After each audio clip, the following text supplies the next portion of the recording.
Hello guys, this is Rich TV and welcome back to my channel. But before I start the devotional guys, I would like to shout out the following person or channel na nagpunta rito at nag-join sa devotional. Shout out ko na rin yung mga members ko, no?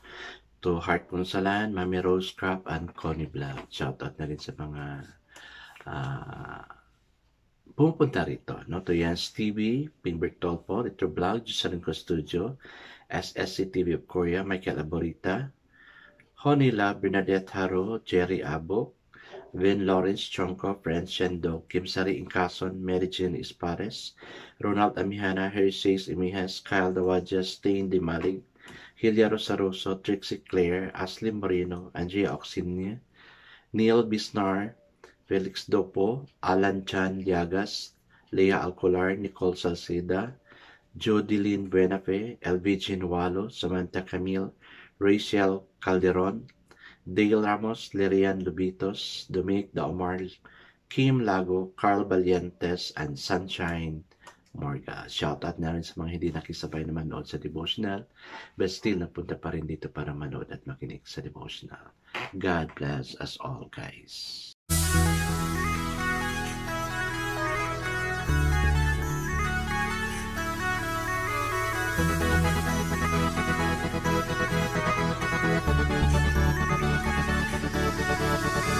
Rich TV, where you heard it, number one is on the top.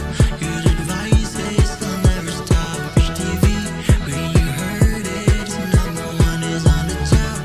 Good advice is they'll never stop.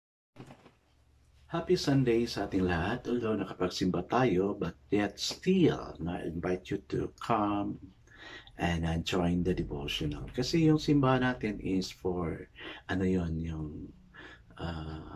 for the multitude, no? Para sa lahat ng may membro kung maaari. At dito naman is for a selected few. Kasi kukunti na pupunta dito, kaya that's why you are a chosen person by God, a handpick by God to join this devotional. At iba din yung teaching natin na nakukuha natin dito. Learning, not teaching. Kasi hindi ako nagtiteach sa inyo. No? It is God who is using me to deliver His word. Mouthpiece lang ako ni Lord to deliver His word in order to bless us. I guess it's not present our devotional. Let's open our Bible to Psalms chapter 11. The whole chapter. Kukunti lang mga verses na to. Still guys, I'm using the devotional study Bible because the words used is so simplified na maintindihan talaga natin. Okay, the word of the Lord in Psalms 11 says, this is for the director of music of David.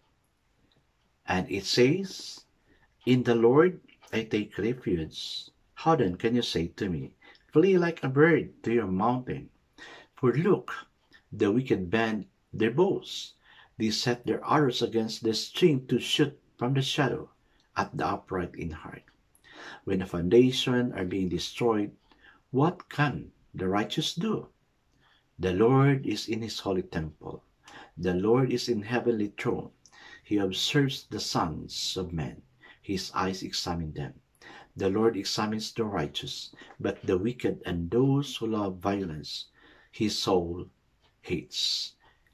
On the wicked He will rain fiery coals and burning sulfur, a scorching wind to be their lot. But the Lord is righteous. He loves justice. Upright man will see His face. Amen and amen. I guess let's not pray.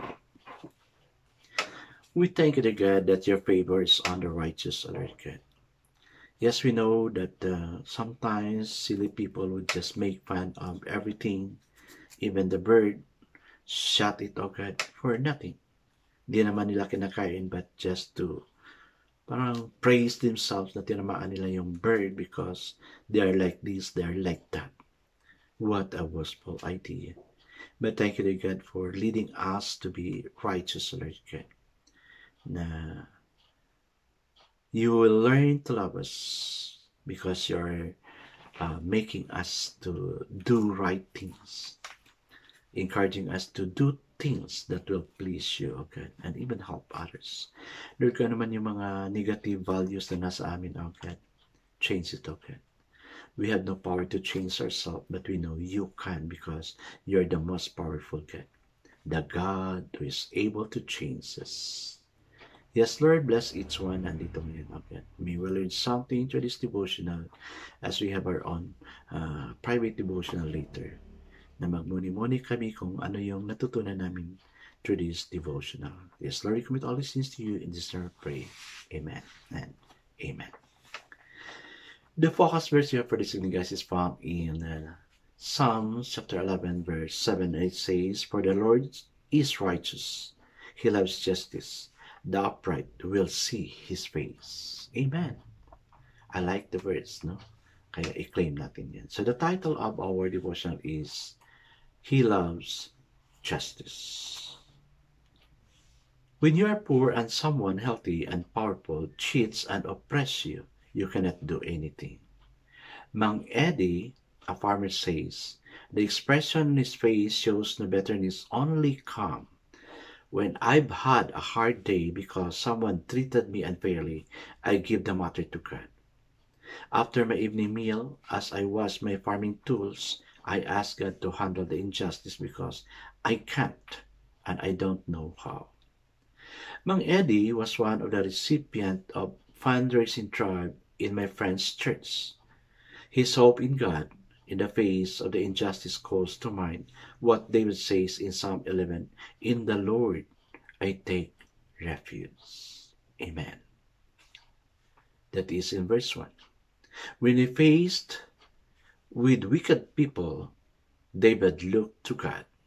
He says that God, in His authority and sovereignty, sees everything that's happening in our world.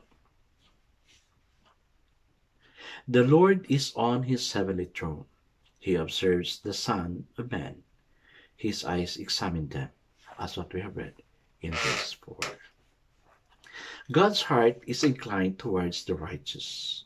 The Lord examines the righteous, but the wicked and those who love violence, His soul hates.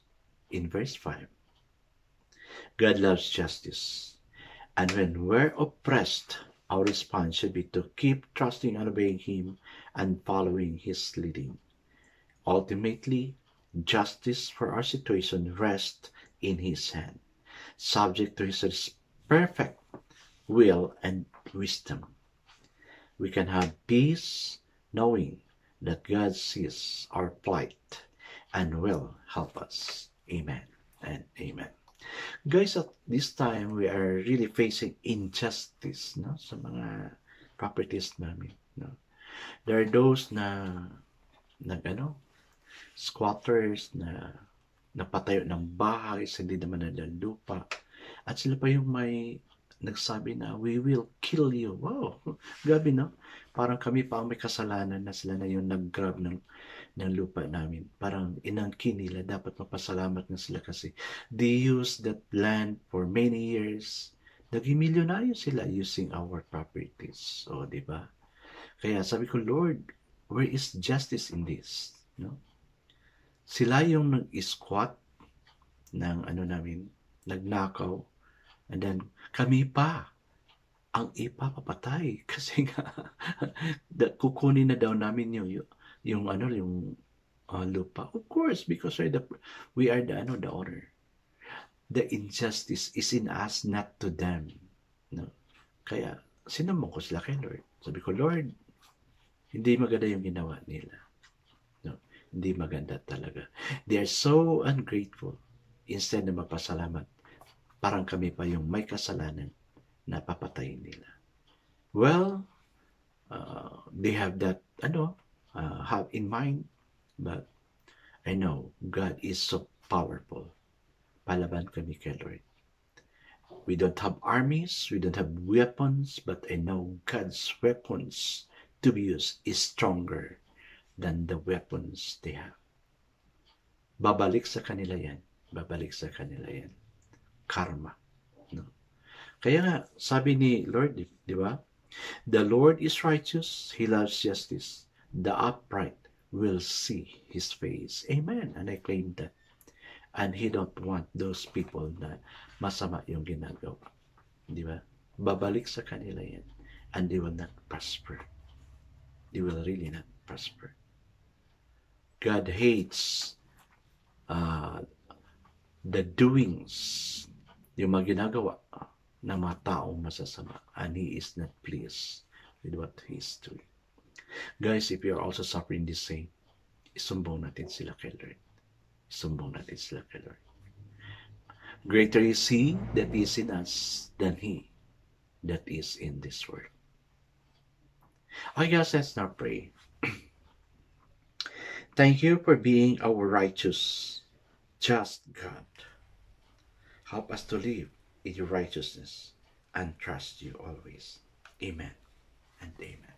Yes, guys, our God is a righteous God, and hindi niya gusto yung mga unrighteousness na ginagawa ng ibang tao para sa atin. They will not become successful. I rebuke them in Jesus' name. Yes, guys, God bless us all because I know God surely blesses 10 times better. This is again, it's Rich TV. Kita-kita tayo mula tayo sa muli. Paalam!